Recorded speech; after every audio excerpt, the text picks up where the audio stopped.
বাংলার জনরবের পক্ষ থেকে আপনাদের সকলকে আজকের প্রভাতী অনুষ্ঠানের শুভেচ্ছা জানাচ্ছি।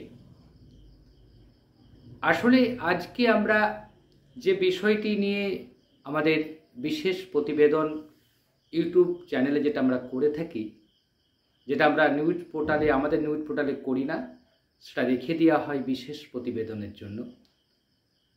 সেটা আমরা রাহুল গান্ধীকে নিয়ে করব ভেবেছিলাম।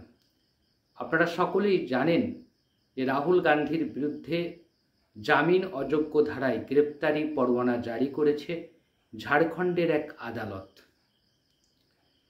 কিন্তু গত দুদিন ধরে ক্রমাগত সাধারণ মানুষ আমাকে ফোন করে জানতে চাইছে যে বাংলাদেশে আসলে ঘটেছেটা কি, বাংলাদেশে হচ্ছেটা কি। কারণ আমাদের দেশের মিডিয়া, আমাদের দেশের তথাকথিত গণমাধ্যমগুলি, তাদের যে বৈশিষ্ট্য, তারা যেমন কালকে রাত্রে একটি গণমাধ্যমের একটি অনুষ্ঠান, খুব নামকরা একটা টিভি চ্যানেল, তাদের সারা ভারতবর্ষ জুড়ে নেটওয়ার্ক রয়েছে, তারা খবর করছে যে আজ রাতেই বাংলাদেশের প্রধান উপদেষ্টা মোহাম্মদ ইউনূসের পদত্যাগ হয়ে যাবে, গোটা বাড়ি নাকি সেনাবাহিনী ঘিরে ফেলেছে। আমি যখন এই ভিডিওটা করছি তখন, অর্থাৎ রাত্রে, আজ মানে কি বলবো, এটা 23 তারিখ রাত্রে, তখনও একটি চ্যানেল খবর করে বলছে বাংলাদেশে নাকি ঢাকা শহরে সেনাবাহিনী টহল দিচ্ছে। আসলে আমি জানি না যে এই সকল সাংবাদিকরা সাংবাদিকতা করতে গিয়ে আমাদের যে মহান দেশ ভারতবর্ষ, তার সুনাম কেন নষ্ট করছে।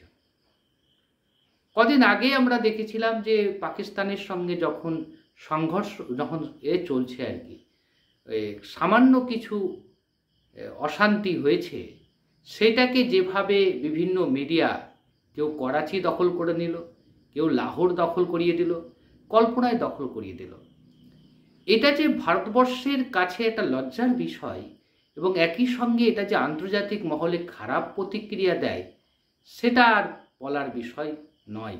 আপনারা সকলেই সেটা অবগত আছেন। বর্তমান সময়ে আমাদের দেশে কেন আন্তর্জাতিক মহলে কোনো কথাকেই চেপে রাখা যায় না। এখন যে যুগ চলছে, তো এই যুগে দাঁড়িয়ে যদি আমরা কোনো খবরকে বাড়িয়ে চাড়িয়ে বলি, সেটা আমাদের দেশের বাইরে এবং আমাদের দেশের নাগরিকদের মধ্যেও হাস্যস্কর হয়ে উঠবেন, এটা নিয়ে কোনো সন্দেহ নেই। তারপরেও আমাদের মিডিয়াগুলো করে যাচ্ছে। লাজ লজ্জা শরম তিন থাকতে নেই। আগে বলা রাজনীতিবিদদের এটা আছে, কিন্তু এখন দেখছি সাংবাদিকদের। এই মহান পেশাতে আমি দীর্ঘদিন কাজ করে এসেছি, মানে মূল স্রোতে কাজ করেছি, তাই আমার খুব খারাপ লাগে এই সকল সাংবাদিকতা দেখলে পারে। তো এই জন্যেই হয়তো কিছু মানুষ বারবার আমাকে ফোন করছিলেন যে বাংলাদেশে আসলে হয়েছেটা কি, যদি একটু আপনি আপনার চ্যানেলে কিছু এই বিষয়ে মতামত জ্ঞাপন করেন। যদিও আমরা কথা বলতেই পারি যে বাংলাদেশ আমাদের প্রতিবেশী দেশ, আমরা বাংলায় কথা বলি, ওরাও বাংলায় কথা বলে।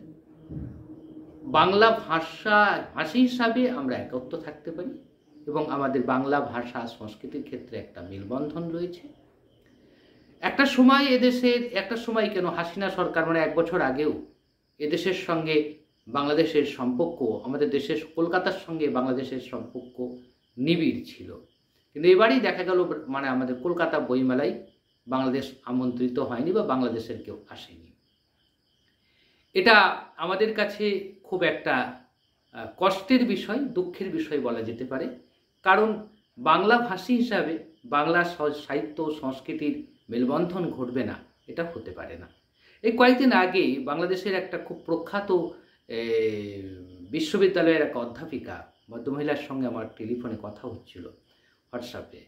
তো উনিও বললেন যে আমাদের দেশে যা চলছে সেটা কি হবে কি হবে না, প্রতিটা মুহূর্তে আমরা একটা চাপের মধ্যে আছি, একটা উদ্বেগের মধ্যে আছি, একটা অনিশ্চয়তার মধ্যে আছি।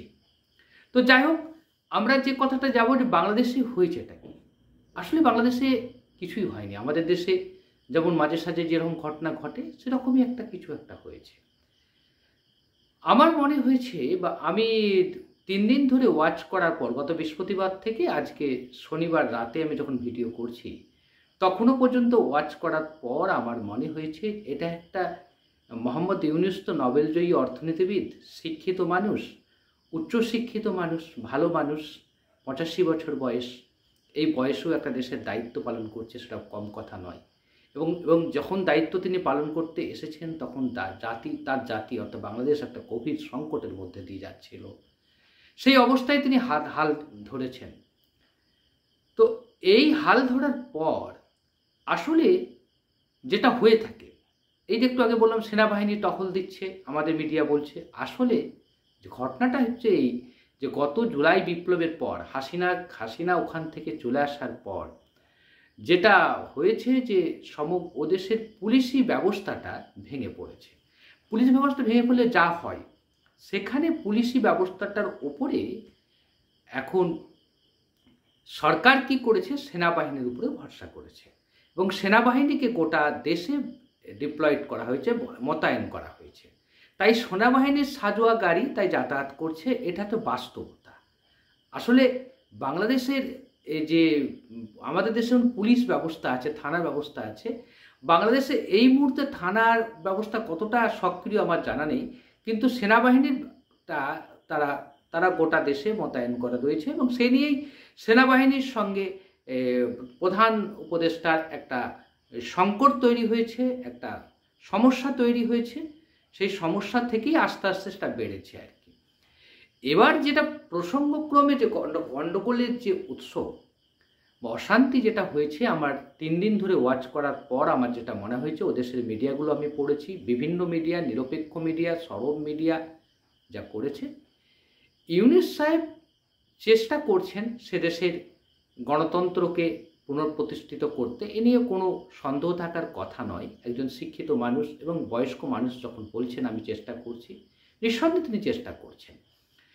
তবে একটা ব্যাপার দেখা যাচ্ছে যে ওখানে যে যারা আওয়ামী লীগের যারা নেতা কর্মী, কিছু কর্মী আছে যারা এখন বিএনপিতে যোগ দিয়ে দিয়েছে, অর্থাৎ বিএনপির সঙ্গে জুড়ে গেছে, যার ফলে এই সকল নেতা কর্মীরা বিএনপিতে জুড়ে যায়। বিএনপি মনে মনে ভাবছে যে আমরা ক্ষমতার কাছাকাছি পৌঁছে গেছি, অর্থাৎ ক্ষমতার কাছাকাছি পৌঁছেছে, আমি যা বলবো সেটাই হবে।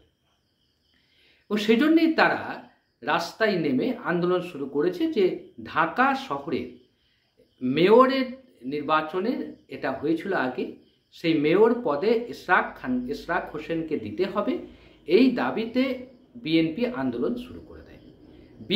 বিএনপির এই আন্দোলনের প্রেক্ষিতে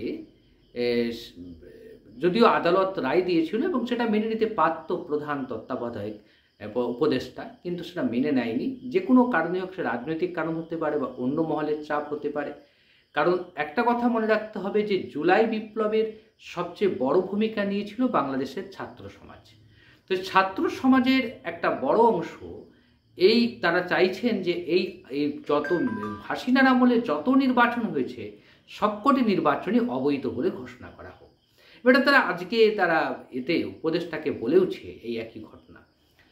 তো এই সমস্যা থেকে কেন্দ্র করে বিএনপি ক্ষেপে গেলেন, বিএনপি রেগে গেলেন। বিএনপি বললেন যে আমরা দ্রুত নির্বাচন চাইছি, এই সরকার কোনো সিদ্ধান্ত নিতে পারছে না, এই সরকার একটা মানে অযোগ্য সরকার, যেটা বলার দরকার সেরকম করে এটা তারা প্রতিবাদ করেছে।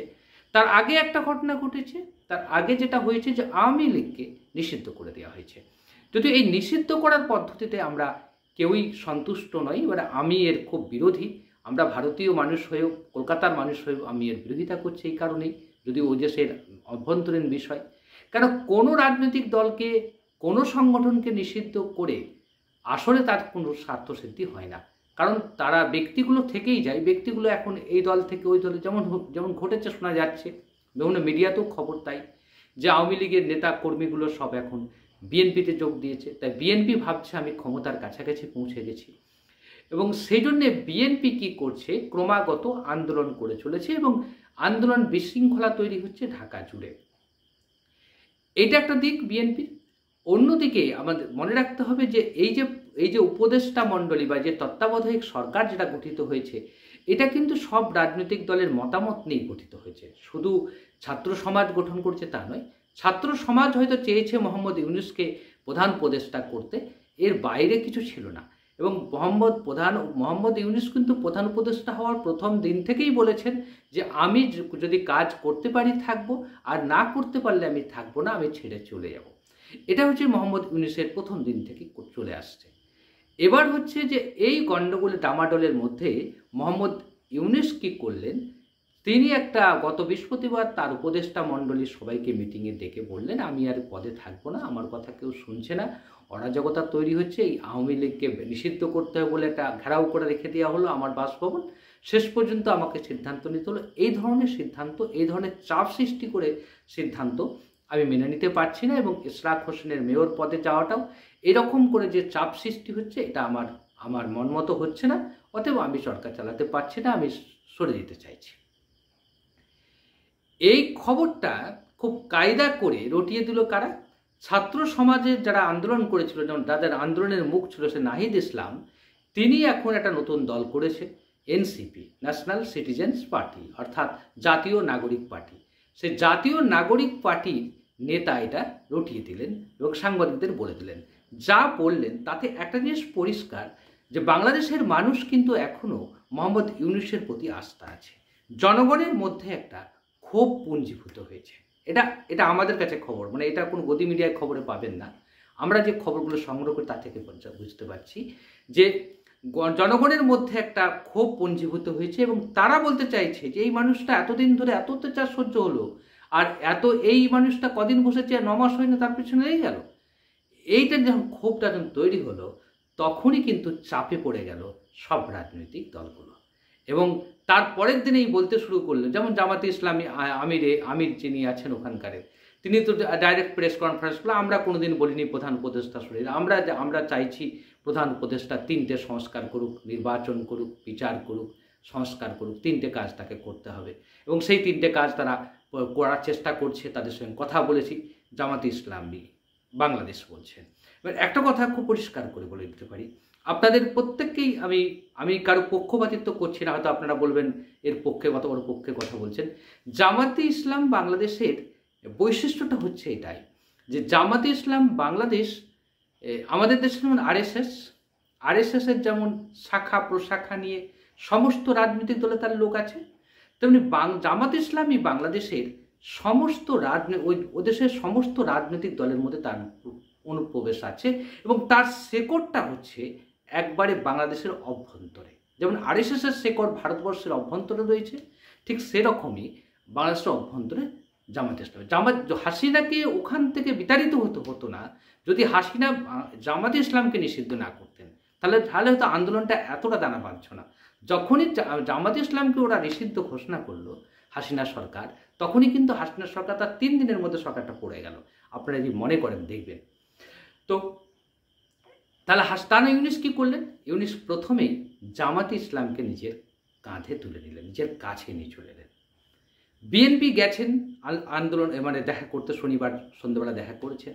বিএনপির নেতারা অনেক কথা বলছেন, 3টে উপদেষ্টাকে সরাতে হবে, তাদের দুঃখ, আর একে সরাতে হবে, ওকে সরাতে হবে বলেছেন। উপদেষ্টার যিনি খলিলুর রহমান, যিনি জাতীয় নিরাপত্তা উপদেষ্টা আছেন, তাকে সরাতে হবে। জাতীয় নিরাপত্তা উপদেষ্টা কি রাখাইন করিডোর তৈরি, রাখাইন করিডোরটা কি? ওটা হচ্ছে জাতিসংঘের একটা করিডোর, সেটাকে মান্যতা দিতেই হবে, যে কোনো সরকারই থাকুক না তাকে মান্যতা দিতেই হতো। আজকে তত্ত্বাবধায়ক সরকার, কাল যে নির্বাচিত সরকার, সে কি আমেরিকার বাইরে যে কাজ করতে পারবে? এটা অবিশ্বাস্য কথা, এবং অবিশ্বাস্য কথাবার্তা বলছে। ইতিমধ্যে ওয়াকারুজ্জামান, বাংলাদেশের সেনাপ্রধান, তিনি একটি তার সেনাবাহিনীর তিন বাহিনীর প্রধানদের সঙ্গে বৈঠকে তিনি খুব বড় বড় কথা বলে দিয়েছেন, তাতেই ইউনূস গেছে খেপে। তো ইউনূস তখনই রিজাইন দেওয়ার কথা বলেছেন। এরপরে ওয়াকারুজ্জামানের বিরুদ্ধে জনমত চলে গেল, জনমত তার বিরুদ্ধে চলে যাচ্ছে বাংলাদেশের জনমত। তারা মনে করছে যে ওয়াকারুজ্জামানকে সামনে রেখে অন্য কোনো একটা শক্তি এদেশে অনুপ্রবেশ করার চেষ্টা করছে। এই নিয়ে বাংলাদেশের বিভ্রান্ত, এখন সেনাবাহিনী অনেকটা কণ্ঠাসা হয়ে যাচ্ছে। তাহলে 1 নম্বর গেল সেনাবাহিনী কণ্ঠাসা করা, বিএনপিকে অলরেডি কণ্ঠাসা করে দিল। বিএনপি জামাতে ইসলামকে হাতে নিয়ে বিএনপিকে কণ্ঠাসা, এনসিপি তো বরাবরই এর সঙ্গেই আছে, ধরে নিন মানে এনসিপি নাহিদ ইসলামরা তো বরাবরই প্রধান উপদেষ্টার সঙ্গেই রয়েছেন। এরপরে যে যারা আসছে, যেমন আগামীকাল মানে আজকে যখন করছি যে অনুষ্ঠান দেখবেন, আজকে সন্ধেবেলা অর্থাৎ রবিবার সন্ধেবেলায় বসবেন যা হেফাজতে ইসলাম, বাংলাদেশের সবচেয়ে বড় সংগঠন এবং সবচেয়ে বড় পীর সাহেব, যার কয়েক লক্ষ লক্ষ কোটি কোটি যার ভক্ত রয়েছে ওখানে, তারা আসছে এবং আসছে আরও একাধিক সংগঠনকে ওরা নিয়ে আসছে। ওখানে দেখা যাচ্ছে যে হেফাজতে ইসলাম বাংলাদেশ, ইসলামী আন্দোলন বাংলাদেশ, গণ অধিকার পরিষদ, এই যে তিনটে সংগঠনকে ডাকা হয়েছে রবিবার, এই সংগঠনগুলো সবচেয়ে বড় সংগঠন। তাহলে মাঝখান থেকে যেটা হলো, ইউনূসের কুশলী চালে বিএনপি কিন্তু জনবিচ্ছিন্ন হয়ে পড়ছে এবং বিএনপিকে অলরেডি কার্যত সাইডলাইন করে দেওয়া হলো। সমস্ত অন্যান্য রাজনৈতিক দলগুলোকে এক মঞ্চে নিয়ে চলে এলেন প্রধান উপদেষ্টা মোহাম্মদ ইউনূস। অর্থাৎ মোহাম্মদ ইউনূসের এই যে কুশলী চাল, পদত্যাগ করব, এই পদত্যাগের হুঁশিয়ারি দেওয়ার ফলে বাংলাদেশের রাজনীতিতে যারা এতদিন ধরে যারা এত লুটে পুটে খাটছিল, তাদের চরিত্রটা সামনে চলে এলো। কারণ মনে রাখবেন, শুধু তো আওয়ামী লীগ দায়ী নয়, এই যে বিএনপি যখন ক্ষমতায় ছিল তারা কি করেছে? তারা ওখানে সাম্প্রদায়িক মেরুকরণ তৈরি করার চেষ্টা করেছে এবং যারাই ক্ষমতায় যাবে বাংলাদেশে তারাই কাজটা করবে। আসলে বাংলাদেশের পরিস্থিতিটা এটাই, আর এই পরিস্থিতির জন্যই বাংলাদেশের আজকের এই সংকটের মধ্যে দাঁড়াতে হয়েছে। যদি প্রধান উপদেষ্টা মোহাম্মদ ইউনূসকে চলে যেতে হয় এবং তার প্রতিক্রিয়ায় কিন্তু বাংলাদেশে আরও একটা বড় আন্দোলন হতে চলেছে। আপনারা কি বলছেন? আপনাদের মতামতের প্রত্যাশায় রইলাম। ভালো লাগলে লাইক করবেন, শেয়ার করবেন, সাবস্ক্রাইব হয়ে আমাদের পাশে দাঁড়াবেন। পুরো ভিডিও